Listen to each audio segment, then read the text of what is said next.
In this tutorial, I am going to show you how to fix Google Photos face recognition not working. First thing you need to do is to relaunch the app. Close Google Photos from the app switcher and reopen the Google Photos app. 2. Sign out and sign back in. Open Google Photos and tap on your profile picture. Go to Manage Account on this device and remove your Google account. Next, sign back in the same Google account and try again.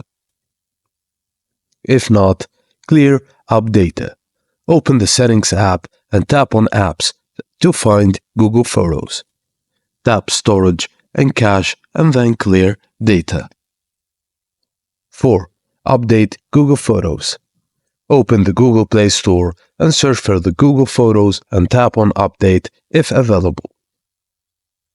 5. Restart your device. If none of these steps above helped, press and hold the button of Power or Power button and then select Restarts. These steps should help you resolve most issues with Google Photos face recognition.